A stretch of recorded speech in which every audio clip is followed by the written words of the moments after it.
বিসমিল্লাহির রহমানির রহিম। এখন মূল্যবান তাফসির পেশ করবেন মুফাসসিরুল কোরআন মাওলানা মুহাদ্দিস হাফেজ মোহাম্মদ আব্দুর রহু MA. Master MM double title তাফসির ও হাদিস বিভাগ, খতিব, কাতলাহার কেন্দ্র জামে মসজিদ, প্রধান শিক্ষক দারুল আরকাম ইবতেদায়ী মাদ্রাসা, টিওরপাড়া, সোনারায়, গাবতলী, বগুড়া। হুজুরের মোবাইল নাম্বার 01730208604। সাহাবীরা বললেন, ইয়া রাসূলুল্লাহ, সাহাবীরা বললেন, ইয়া রাসূলুল্লাহ, মানে যদি নাজরা মানে তাকায়, কুল্লা মানে প্রত্যেক, ইয়াউমিন মানে দিন। ইয়া রাসূলুল্লাহ, আপনি তো বললেন যদি কোনো ব্যক্তি একবার পিতামাতার চেহারার দিকে যদি দয়ার দৃষ্টিতে তাকায়, মহাব্বতের দৃষ্টিতে তাকায়, আল্লাহ পাক ওই ব্যক্তির প্রতি খুশি হইয়া একটি কবুল হজ্জের সওয়াব দান করেন। আমরা এখন জানতে চাই, যদি কোনো ব্যক্তি তার পিতামাতার চেহারার দিকে যদি দৈনিক 100 বার তাকায়, ইন নাজারা কুল্লা ইয়াউমিন মিয়াতা মাররাতিন, যদি কোনো ব্যক্তি দৈনিক 100 বার তাকায় তার জন্য কি হবে? আল্লাহর রাসূল বললেন, ক্বালা নাআম, হ্যাঁ, সেই ব্যক্তি 100 বারই কবুল হজ্জের সওয়াব পাইবে। আল্লাহু আকবার ওয়া তিয়াবু, আল্লাহ রাব্বুল আলামিন অতি বড় এবং পবিত্র, আল্লাহর ভান্ডারে কোনো কম নাই। যদি কোনো ব্যক্তি তার পিতা মাতার চেহারার দিকে দৈনিক 100 বার তাকায়, আল্লাহ রাব্বুল আলামিন ওই ব্যক্তির প্রতি খুশি হয়া 100 বারই কবুল হজ্জের সওয়াব দান করবে। عن عمر بن الخطاب رضي الله تعالى عنه قال جاء رجل إلى رسول الله صلى الله عليه وسلم فقال إني أريد الجهاد قال أحي أبويك قال نعم قال ففيها جهاد। আল্লাহর রাসূল বলেন, হযরত ওমর ইবনে খাত্তাব রাদিয়াল্লাহু তাআলা আনহু থেকে বর্ণিত, জনৈক ব্যক্তি আসিয়া বললেন, ইয়া রাসূলুল্লাহ, আমাকে জিহাদে যাওয়ার অনুমতি দিয়ে দেন, আমি জিহাদ করতে চাই।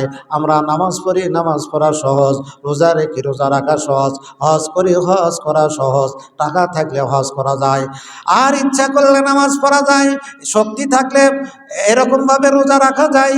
কিন্তু নিজের জীবন আল্লাহর রাহে বাজি রাখিয়া, তরবারির সামনে, বুলেটের সামনে নিজের জীবনকে বাজি রাখিয়া ন্যায়ের পথে, সত্যের পথে সংগ্রাম করা, জিহাদ করা কিন্তু কঠিন। আল্লাহর রাসূল বললেন, ক্বালা আইহাইয়ুন আবাওয়াইকা, আল্লাহর রাসূল বললেন, ক্বালা হাইয়ুন আবাওয়াইকা, তোমার কি পিতামাতা জীবিত আছে? উক্ত সাহাবী বললেন, ক্বালা নাম, হ্যাঁ ইয়া রাসূলুল্লাহ, আমার পিতামাতা জীবিত আছে। আল্লাহর রাসূল বললেন, ক্বালা ফাফিহা জিহাদ, তুমি বাড়িতে যাও, পিতামাতার খেদমত করলে, তুমি জিহাদে যাওয়ার পরে আল্লাহর রাহে জীবনকে বাজি রাখিয়া আল্লাহর রাহে জিহাদ করলে যে পরিমাণ সওয়াব পাইবা, পিতামাতার খেদমত করলে আল্লাহ পাক ওই পরিমাণ সওয়াব তোমার আমল নামায় দান করবে।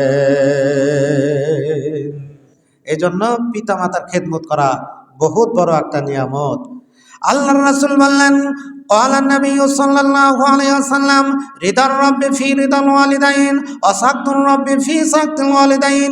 পিতামাতা যদি সন্তুষ্ট থাকে তাহলে আল্লাহ রব্বুল আলামিন সন্তুষ্ট, আর যদি পিতামাতা যদি অসন্তুষ্ট হয়ে যায় তাহলে আল্লাহ রব্বুল আলামিন আপনার প্রতি অসন্তুষ্ট হয়ে যান, আপনার কোনো আমলে আল্লাহর দরবারে পৌঁছিবে না। বলেন নাউজুবিল্লাহ। আলকামা নামক এক সাহাবী, তিনি নামাজি ছিলেন, শুধু 5 ওয়াক্ত নামাজি নয়, তিনি তাহাজ্জুদের নামাজ পড়তেন, দানশীল ছিলেন, হজ করতেন, যাকাত দিতেন। তার যুবক অবস্থায় এমন অসুখ হইল, সে মৃত্যুশয্যায় শায়িত, তিনি মৃত্যুবরণ করবেন। এমন সময় তার স্ত্রী আল্লাহর নবীর নিকটে যা বলতেছেন, ইয়া রাসূলুল্লাহ, আমার স্বামীর মুখ দিয়া কালেমা বের হচ্ছে না, তিনি হয়তোবা দুনিয়া থেকে বিদায় হয়ে যাবেন। ইয়া রাসূলুল্লাহ, আপনি কিছু সাহাবীকে পাঠিয়ে দেন, তারা যেন যাইয়া আলকামাকে যেন কালেমার তালকিন দিয়া আসে। আল্লাহর রাসূল সাল্লাল্লাহু আলাইহি ওয়াসাল্লাম চারজন সাহাবীকে পাঠিয়ে দিলেন, হযরতে বিলাল, হযরতে আম্মার, হযরতে আলী, হযরত সালমান রাদিয়াল্লাহু তাআলা আনহুকে পাঠিয়ে দিলেন। তিনারা যাওয়ার পরে হযরত আলকামা রাদিয়াল্লাহু তাআলা আনহুর বাড়িতে যাওয়ার পরে দেখেন আলকামা কালিমা পড়বে তো দূরের কথা, আলকামার মুখ দিয়ে কোনো কথা বের হচ্ছে না। সাহাবীরা চেষ্টা করার পরে যখন ব্যর্থ হয়ে যাচ্ছেন, এমন সময় তারা পরামর্শ করলেন যে আল্লাহর রাসূলকে ঘটনাটি জানানো হোক। হযরত বিলাল রাদিয়াল্লাহু তাআলা আনহু গেলেন, যা বললেন, ইয়া রাসূলুল্লাহ, ইয়া হাবিবাল্লাহ, আলকামা কালিমা পড়া তো দূরের কথা, ইয়া রাসূলুল্লাহ, আলকামার মুখ দিয়ে কোনো কথাই বের হচ্ছে না, ইয়া রাসূলুল্লাহ। আল্লাহর রাসূল বললেন, আলকামার পিতামাতা কি জীবিত আছেন? হযরত বিলাল রাদিয়াল্লাহু তাআলা আনহু বললেন, তার পিতা ইন্তিকাল করেছেন, তার মা এখন জীবিত রয়েছেন। এবার বিশ্বনবী, দয়ার নবী, মার নবী, রাহমাতাল লিল আলামিন বললেন, হে বিলাল, তুমি যাও আলকামার মাকে যে বলো, সে যদি আমার দরবারে আসতে যদি তার শক্তি থাকে, সে যেন আমার দরবারে আসে। আর যদি আমার দরবারে যদি না আসতে চায়, আমার দরবারে আসার মতো তার যদি শক্তি সামর্থ্য যদি না থাকে, আমি আল্লাহর রাসূল স্বয়ং তার নিকটে তাশরিফ আনব।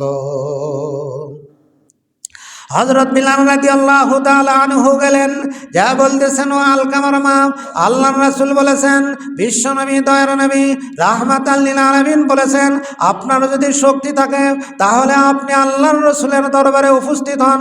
আর আপনি যদি আল্লাহর রাসূলের দরবারে যদি না উপস্থিত হতে পারেন, আল্লাহর রাসূল স্বয়ং কিন্তু আসুন আপনার নিকটে তাশরিফ আনবেন।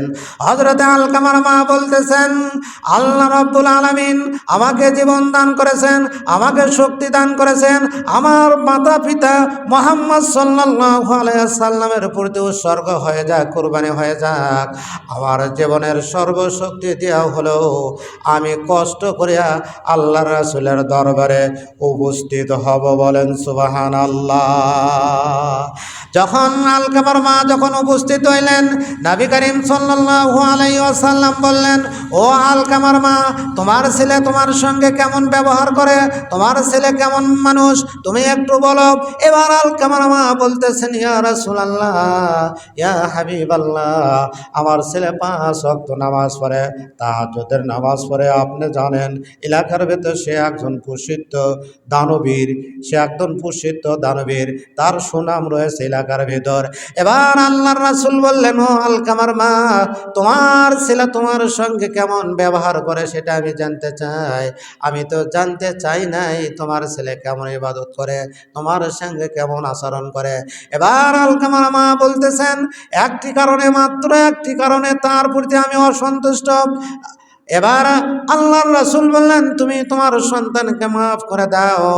আলকামার মা বলতেছেন, ইয়া রাসূলুল্লাহ, আমার মাত্র একটি ছেলে, আমার আর কোনো ছেলে নাই, ইয়া রাসূলুল্লাহ, আমি আমার ছেলেকে মাফ করে দিতে চাচ্ছি না। এবার আল্লাহর রাসূল সাহাবীদেরকে আদেশ করলেন, তোমরা কিছু শুকনা লাঠি তোমরা একত্রিত করো। এবার আলকামার মা বলতেছে, কেন ইয়া রাসূলুল্লাহ? এবার আল্লাহর রাসূল বললেন, ওই আলকামাকে নিয়ে আসিয়া ওই শুকনা লাকড়ির ভিতর আগুন জ্বালানো হবে, ওই আলকামাকে নিয়ে আসিয়া জনসম্মুখে আগুনের ভেতর পুরা দেওয়া হবে।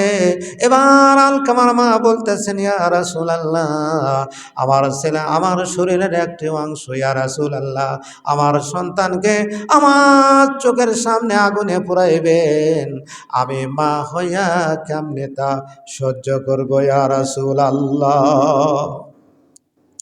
ইয়া রাসূলুল্লাহ, আমি মা হইয়া আমার সন্তানকে আমার চোখের সামনে আগুনের ভিতর পোড়ানো, এটা আমি সহ্য করতে পারবো না।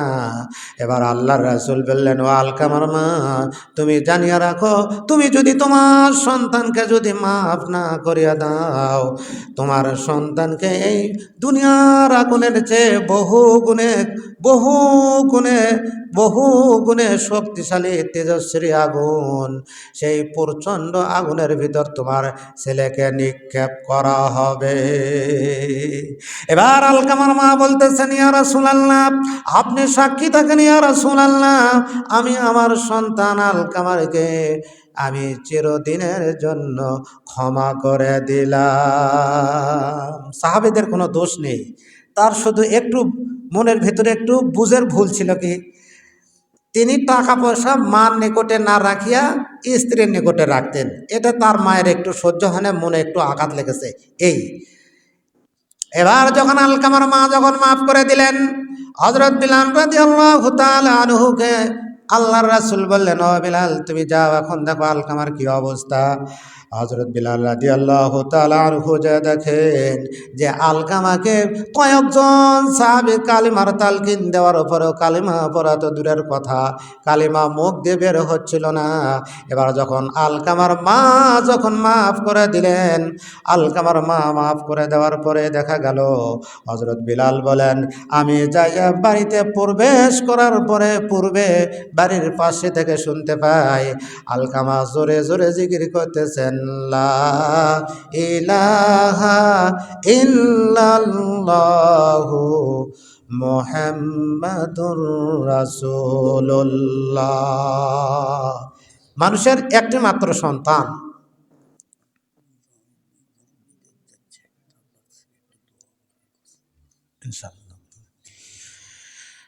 একটি মাত্র সন্তান, পিতাও ইন্তিকাল করেছে, শুধু মা জীবিত রয়েছে। মা ভাত দেয় না, মাকে ভাত দেয় না সন্তান। মেম্বার সাহেবের নিকটে বিচার দিয়েছে, মেম্বার লোকজনের মাধ্যমে ছেলেকে ডাক দেওয়ার পরে বলতেছে, ভাত দাও না কেন, তোমার মা কোথায় থেকে ভাত খাবে? এবার সন্তানের মুখে কোনো উত্তর নেই। মেম্বার সাহেব লোকজন দিয়ে হাত পা বাঁধিয়েছে ওই ছেলেকে শাস্তি দেওয়ার জন্য। যখন হাত পা বাঁধিয়েছে, এবার মা সন্তানের দিকে চেহারার দিকে তাকাইয়া মেম্বার সাহেবকে ডাক দিয়ে বলতেছে, মেম্বার সাহেব আমার সন্তানকে আমার সামনে পিটাইবেন, এটা তো আমি মা হয়ে সহ্য করতে পারবি না। আমি আপনাকে বিচার দিয়েছি ভালো কথা, তবে আমি আজকে কোনো বিচারও চাই না। যদি না দেয় ভাত, তবু আমার সন্তান ভালোভাবে থাক। বলেন মায়ের কত দয়া। তাই আল্লাহর রাসূল বলেন, ক্বালান নবী সাল্লাল্লাহু আলাইহি ওয়াসাল্লাম, রিদার রাব্বি ফি রিদাল ওয়ালিদাইন ওয়া সাকতুর রাব্বি ফি সাকতুল ওয়ালিদাইন। পিতামাতা যদি সন্তুষ্ট থাকে তাহলে আল্লাহ রাব্বুল আলামিন সন্তুষ্ট থাকেন, আর যদি পিতামাতা যদি অসন্তুষ্ট হয়ে যায় আল্লাহ রাব্বুল আলামিন ওই ব্যক্তির প্রতি অসন্তুষ্ট হয়ে যান। বলেন নাউজুবিল্লাহ। মা বাবারে দুঃখ দিলে নামাজ রোজা যায় বিফলে, মা বাবারে দুঃখ দিলে নামাজ রোজা যায় বিফলে, আর মার কলিজায় আঘাত দিলে খোদা সহে না, আল্লাহ রাসূলের দয়া তারা পাবে না। সুতরাং মা বাবার মুখ হলো মক্কা মদিনা। বলেন সুবহানাল্লাহ। মা বাবার অন্তর থেকে যদি দোয়া নিতে পারেন, তাদের খেদমত করিয়া যদি দোয়া নিতে পারেন, আল্লাহর রাসূল বলেন একবার যদি মন খুশিয়া করে তোমার জন্য যদি দোয়া দেয়, এহকাল পরকালে তুমি সুখে থাকবা। একটা কবুল হজ্জের সওয়াব তোমার আমল নামায় দান করা হবে। আপনি যখন ছোট ছিলেন, আপনাকে কোলে লইয়া বাড়ির উঠানে কিংবা রাস্তার পাশে ওই সকালবেলা আপনার বাবা আপনাকে কোলে লইয়া যখন রাস্তার পাশে দাঁড়াছিলেন অথবা বাড়ির উঠানে দাঁড়াইছিলেন, আপনি কেবলমাত্র কথা বলা শিখেছেন। আপনি বলেছিলেন, আব্বু গাছের ডালে ওটা কি পাখি?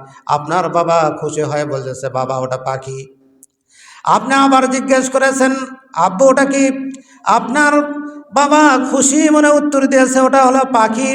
যতবার আপনি জিজ্ঞেস করেছেন মন খুশি করিয়া হাসি মনে উত্তর দিয়েছে।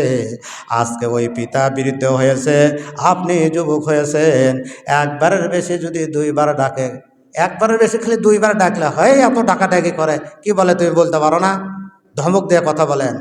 অথচ আল্লাহ রাব্বুল আলামিন বলেন, ফালা তাকুল লাহুমা উফফিন ওয়ালা তানহারহুমা ওয়া কুল লাহুমা কাওলান কারীমা। আমরা তো বাংলাতে বলি ইস, আরবিতে বলা হয় উফ।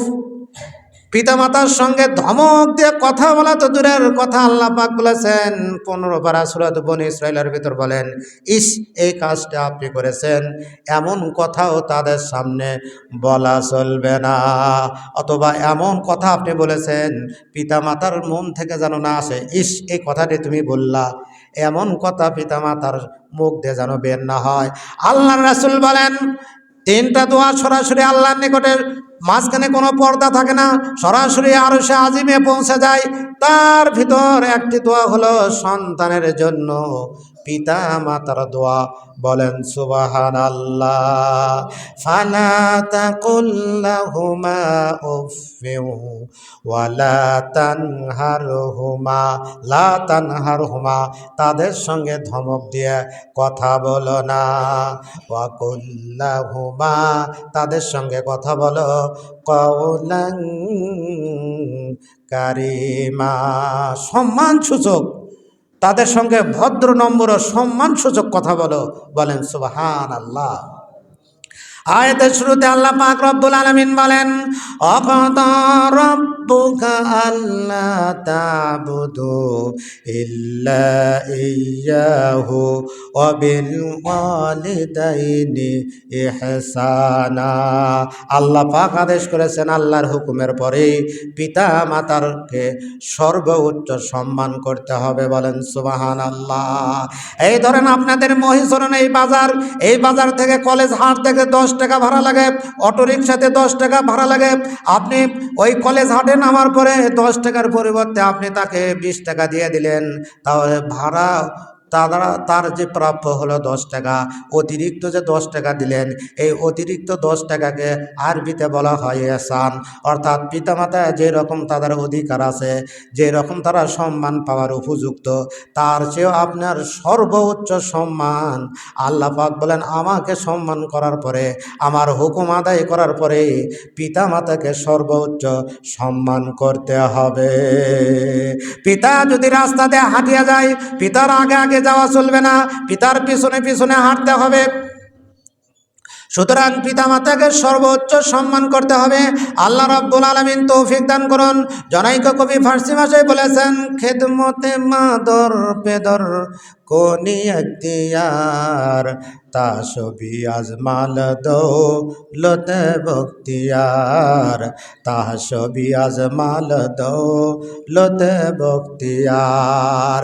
পিতামাতার যদি খেদমত করিয়া তাদের মন যদি জয় করতে পারো, তাদেরকে যদি খুশি করতে পারো, আল্লাহ পাক শুধু আখিরাতেই যে নিয়ামত দান করবেন এটা নয়, দুনিয়াতেও তোমাকে সম্মানের সহিত রিজিক দান করবেন। সুতরাং পিতামাতার থেকে খেদমত, পিতামাতার সর্বোচ্চ সম্মান করতে হবে এবং তাদের খেদমত করতে হবে।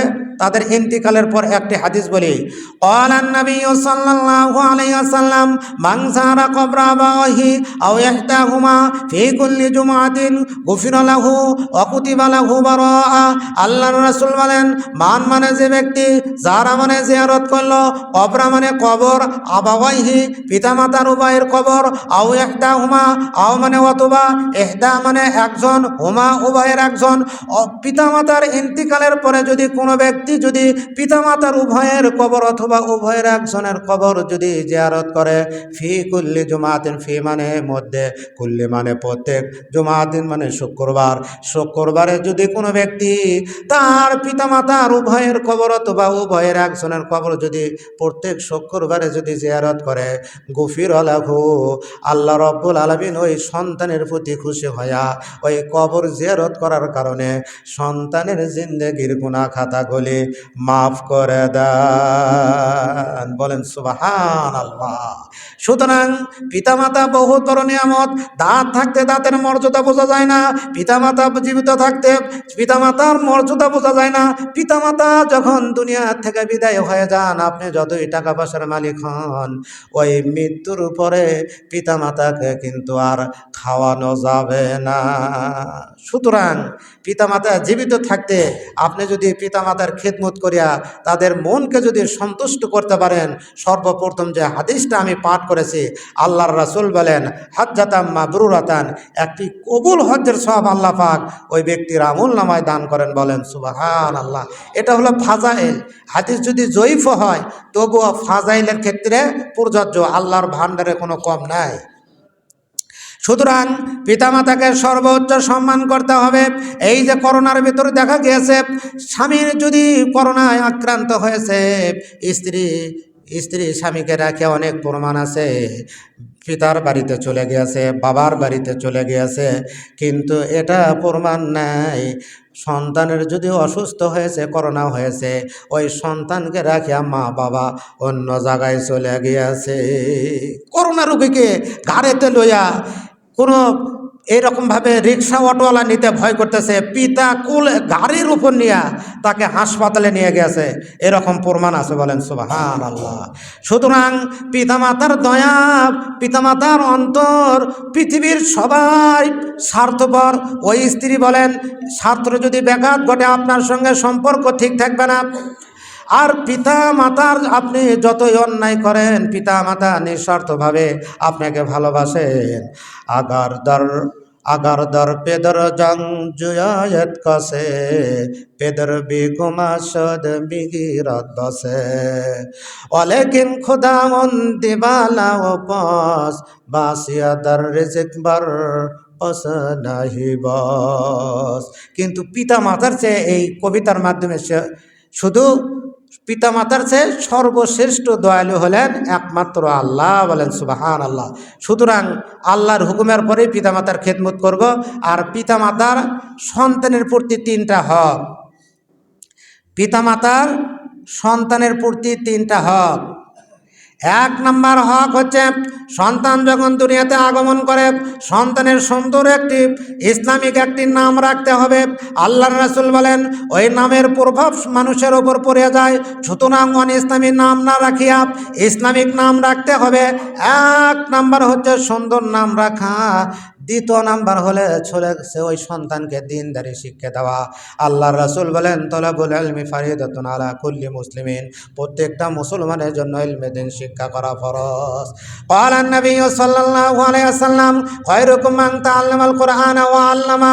আল্লাহর রাসূল বলেন পৃথিবীতে সবচেয়ে শ্রেষ্ঠ ব্যক্তি তারাই যারা নিজে কোরআন শরীফ শিক্ষা করে এবং অপরকে শিক্ষা দেয়।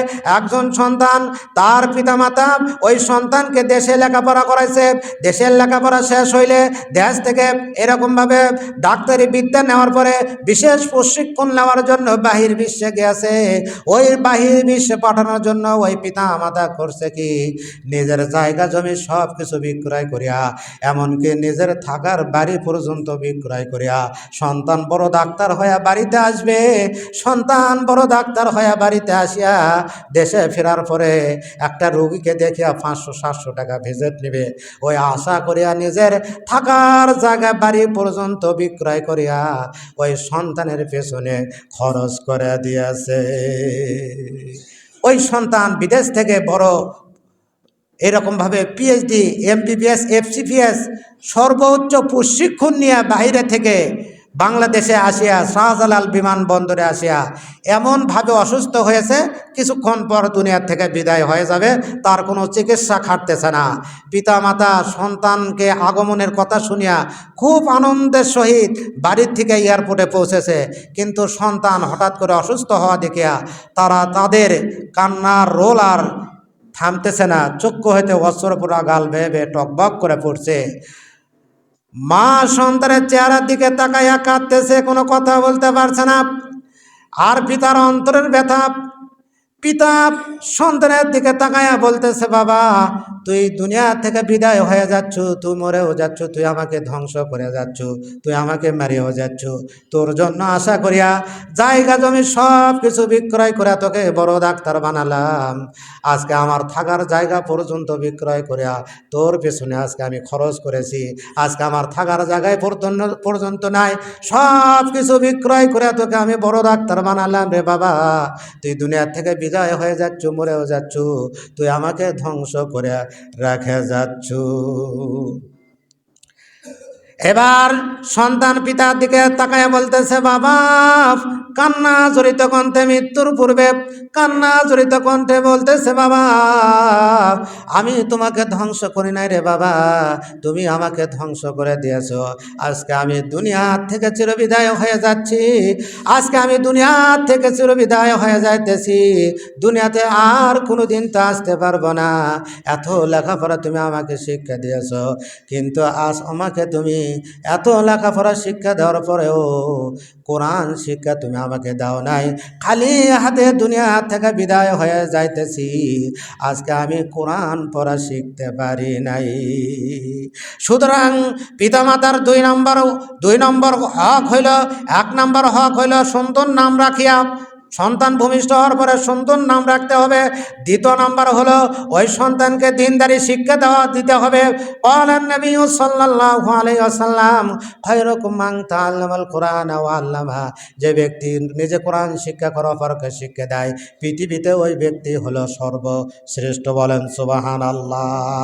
জনাইক আল্লাহর ওলি তিনি নামাজ পড়িয়া বলতেন, আল্লাহ, আপনি আমাকে ওই লাওহে মাহফুজে যে কোরআন রয়েছে, ওই কোরআনটা দুনিয়াতে একবার হলো আপনি আমাকে দেখান।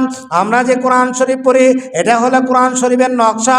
আসল কোরআন শরীফ লাওহে মাহফুজ 7ম আসমানের ওপরে রয়েছে। আল্লাহ রব্বুল আলামিন সেখানে সংরক্ষণ করে রেখেছেন। আল্লাহ রব্বুল আলামিন বলেন, বাল হুয়া কুরআনুম মাজিদুন ফি লাওহিম মাহফুজ, বরং ওয়া হল কোরআন মাজিদ এবং ওয়াহা লাওহে মাহফুজে সংরক্ষণ থাকবে। বলেন সুবহানাল্লাহ। আমরা যেটা পড়ি জালিকাল কিতাবুল লা রাইবা ফি, জালিকাল মানে ওয়াহা এমন একটি কিতাব, আর হাজিহি মানে ইহা, আর আমরা পড়তেছি এখানে, তাহলে হাজিহি ইহা হওয়া লাগতো, কিন্তু এটা হলো তো আসল কোরআন না, এটা হলো কোরআন শরীফের নকশা। মূল কপি রয়েছে আল্লাহ রাব্বুল আলামিন লাওহে মাহফুজে সংরক্ষণ করে রেখেছেন। ওই আল্লাহর ওলি আল্লাহর কাছে নামাজ পড়ার পরে মুনাজাত করে বলতেন, আল্লাহ, দুনিয়াতে একটি বার হলে তুমি আমাকে লাওহে মাহফুজের কোরআন শরীফ দুনিয়াতে দেখাইয়া দিবা। একদিন এশার নামাজের পরে দোয়া করার পরে যেই মাত্র তিনি চক্ষু বন্ধ করেছেন, আল্লাহ রব্বুল আলামিন তার দোয়া কবুল করেছেন। লাওহে মাহফুজ তার চোখের সামনে আল্লাহ পাক রব্বুল আলামিন কুদরতিভাবে ভেসে ধরেছেন। তার পেছনে তার একজন ভক্ত ছিল, তিনি বসিয়া লক্ষ্য করতেছেন, হুজুর কি করে আজকে আমি দেখি।